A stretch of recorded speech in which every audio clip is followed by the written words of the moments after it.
Don't you dare use our toilet. A failure of a daughter-in-law like you isn't part of the family, and yet, you have the audacity to walk into our house as if it's your right. Such a shameless woman. We provide shelter to an outsider like you, but we didn't hear a single word of thanks. Thank you. What was that? I can't hear you. More importantly, how long do you plan on sitting there? The thought of you, dirty as you are, touching anything in this house, disgusts me. Your filth could spread, even pollute the air. From now on, take a bath outside.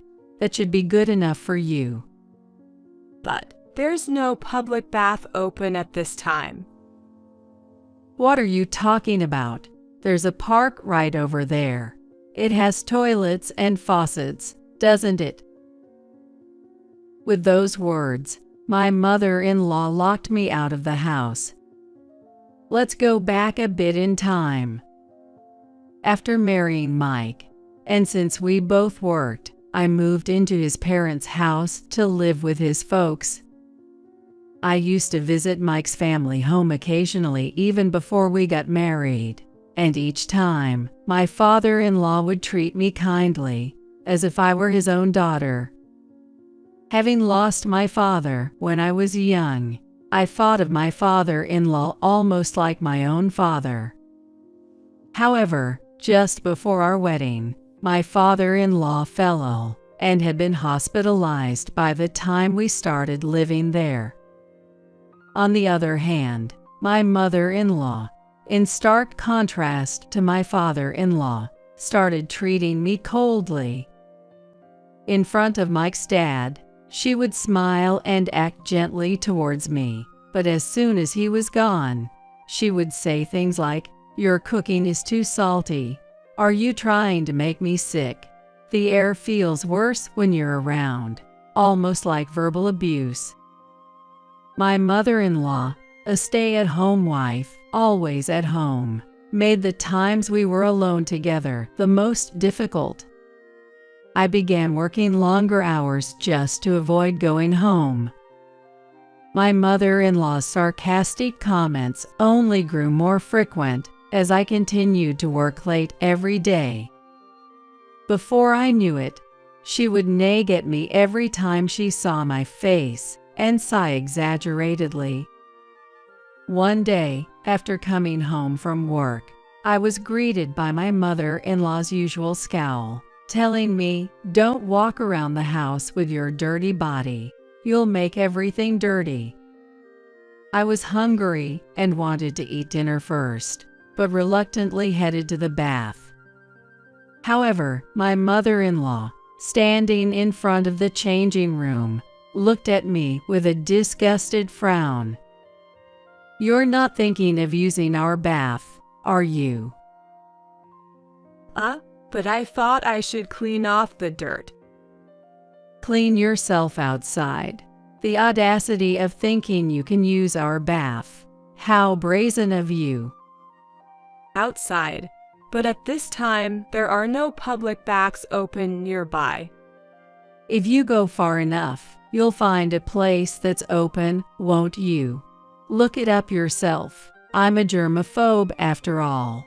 The mere thought of an unsanitary person like you in the same house makes me sick. What should I do then? You staying in the house will just spread the dirt. After all, a daughter-in-law isn't really family, so manage your own baths and toilet outside. How can I manage that? Quiet. There are toilets in the park. And there's even a faucet for bathing, right? Stop dawdling and get out. With that, my mother-in-law pushed me out. Standing outside the closed door, I was dumbfounded. I was used to being scolded with harsh words daily, but this was a first. I thought surely I would be allowed to use the bath by the next day, so I spent the night at an internet cafe a few stations away. But this thought of mine was naive. Days passed, and I was still not allowed to use either the bath or the toilet. I resorted to bathing at public baths using my paycheck and relieving myself at a nearby park. Yet my mother-in-law's unreasonable demands didn't stop there. She eventually said, "Since I'm letting you live here, it's only right you give me your earnings. Rent. It's rent. Trying to live and eat for free. How utterly low can you be?" The money was meant to help support my mother living alone in the countryside, but overwhelmed by Lisa's insistence, I ended up handing over my salary. Mike saw how I was treated, but always put his mother first. Even on cold days when I had to go outside to use the restroom, he would turn a blind eye. Sometimes, he would even join his mother in mocking me. Over half a year of living with them, the treatment never improved. It only got worse. Why did I have to endure such treatment? I thought about this time and again. But Mike was on his mother's side, and his father was in the hospital. My own mother had suffered from stress-related illness in the past, and I didn't want to worry her. I had no one else to rely on. So I had no choice but to endure the unreasonable treatment every day. Life at home was tough, filled with constant nagging. Since all my earnings were handed over to my mother-in-law, and Mike certainly didn't give me any allowance, I couldn't even afford to spend time outside to escape.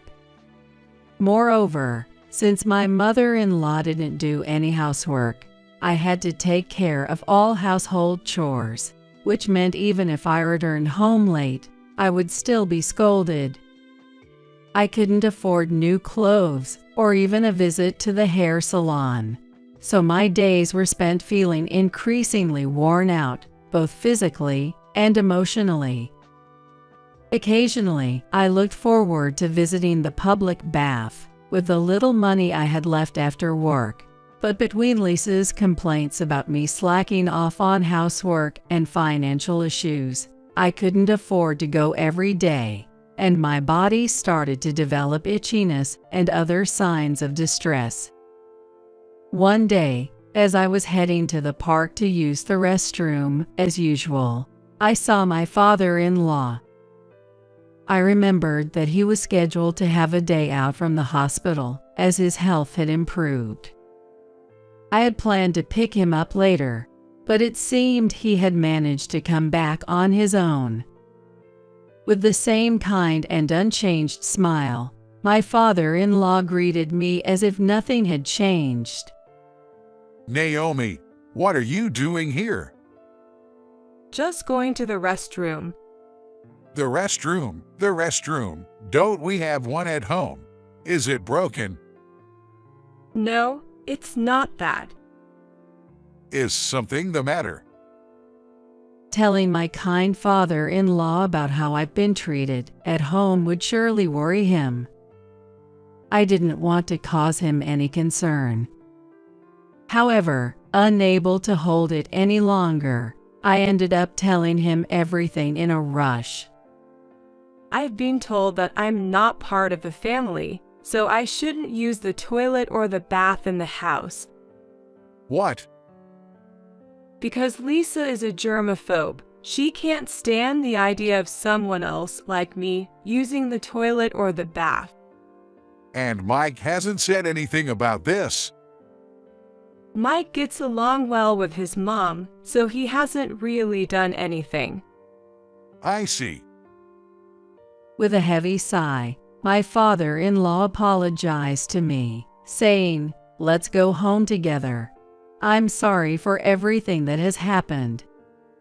His words nearly made my tightly wound feelings unravel. Holding back tears that threatened to spill, I finished up in the restroom and returned home with him. Once home, my father-in-law gathered my mother-in-law and Mike in the living room. Initially pleased by her husband's return, my mother-in-law was puzzled by his unusual demeanor. I've heard about what's been going on from Naomi. What are you talking about? Don't play dumb. I heard you've been denying Naomi access to our home's toilet and bath because she's not family. Well, that's... And on top of that, you've been taking all of her salary, haven't you? Why would you know that? My mother-in-law glared at me. However, my father-in-law stepped between us, shielding me from her gaze. That's not right. You should be reflecting on how you've treated Naomi. Yes, she's an outsider, but she came to be part of our family by marrying Mike. Instead of welcoming her with gratitude, you've treated her terribly. We were all strangers before becoming a family. It's precisely because we're strangers that we need to be considerate to become a family. What have you been doing? And Mike? Mike flinched when his name was called. You're her husband. You're protecting the wrong person. It's not about always defending your mother. You need to protect your wife. That's a husband's duty. But. No buts. You're an adult, Mike. It's time to start acting like it. Mike, visibly intimidated by his father's calm yet stern demeanor, glanced at his mother. It's not like we were intentionally neglecting Naomi, right, Mom? In a moment of desperation, Mike looked to his mother for support, who quickly turned back to face her husband after a brief glance at Mike. No, you've got it all wrong. Mike told me, if Naomi doesn't use the toilet or bath at home, we can save on the water bill. And since her salary belongs to us, we should take it all. I said I couldn't do such a cruel thing, but Mike insisted. Hey, Mom, what are you talking about? I didn't want to, but I only did it because Mike told me to. Don't make stuff up.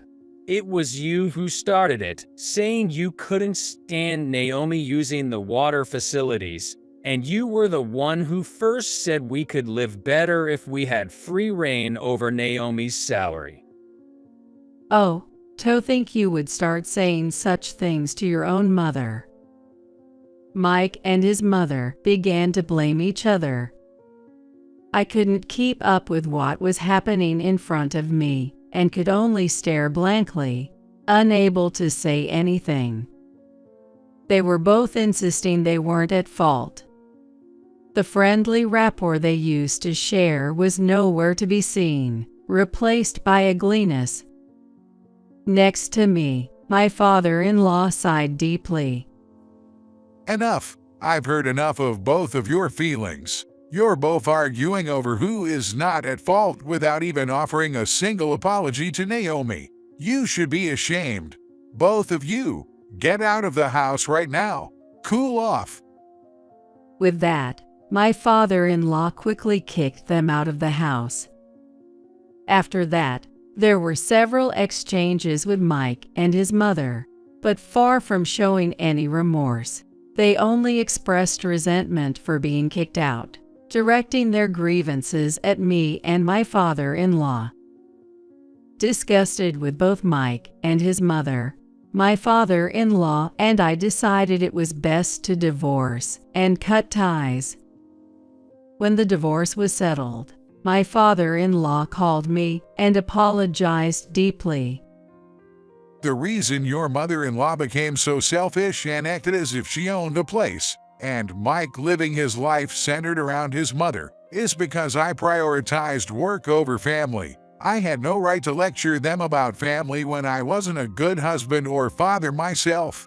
I wanted Mike to learn from my mistakes and build a good home with you, Naomi. Charles.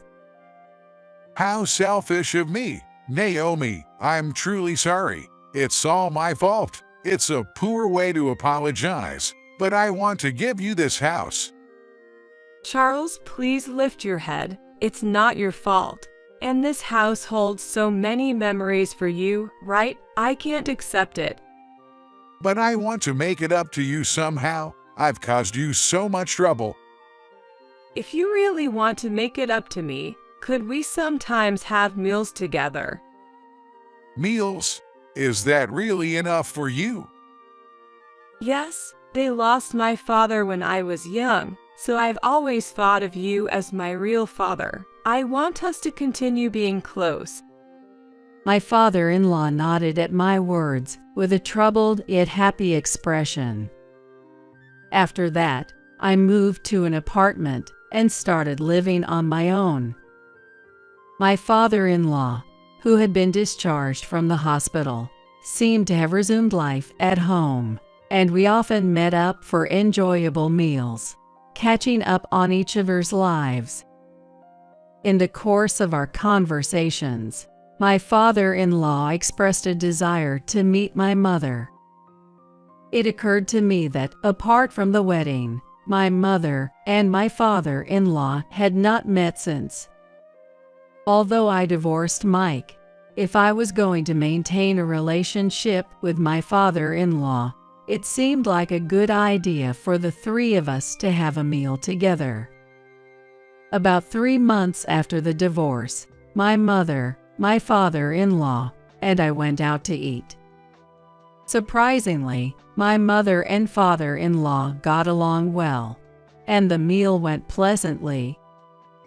We hadn't been able to have a proper meet and greet before the wedding due to father-in-law's health and my mother's schedule, and we barely spoke beyond simple greetings at the wedding. Since they hadn't had much of a conversation before, it turned out that my mother and father-in-law, being close in age and sharing similar interests, hit it off quite well, and soon they were meeting up without me. The two of them quickly deepened their relationship, and now my father-in-law has truly become my father. I can still vividly remember how they came to me, a bit sheepishly, to discuss their plans to marry. I was so taken by surprise, touched, and so happy that I couldn't help but cry. My mother moved out from the countryside, and I gave up my apartment, so now the three of us live together happily in that house. As for Mike and his mother, according to what I've heard from my father-in-law, they're somehow managing to get by. Mike seems to be working hard to support his mother, but their relationship seems to deteriorate day by day due to her constant complaints and unreasonable demands. With me gone, it seems all of Mike's mother complaints have now turned towards him. Recently, overwhelmed by the stress of his job and the strain of living with his mother, Mike quit his job without discussing it with her. She seemed furious with him, but realizing that someone had to work to live, she reluctantly started working. But having been a stay-at-home wife and somewhat naive about the world, she struggles to find a suitable job and keeps quitting soon after being hired.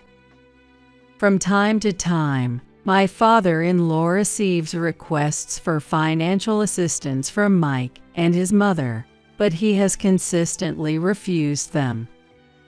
He tells me and my mother they may be my family from the past, but the family I need to cherish now is this one right here, and he would look at us tenderly as he spoke. Besides, he continued, If there's anything I can teach those two now, it's that they might understand the pain of others through their own hardships. Maybe if they learn to be kinder to people, someone willing to help them will come along. He seemed a bit sad saying this. I, too, think about the future and the hardships it may bring, but I hope to never forget to be kind to others, and cultivate a heart that considers others' feelings. I want to build a warm, gentle, and wonderful family like the one my mother and father-in-law have created.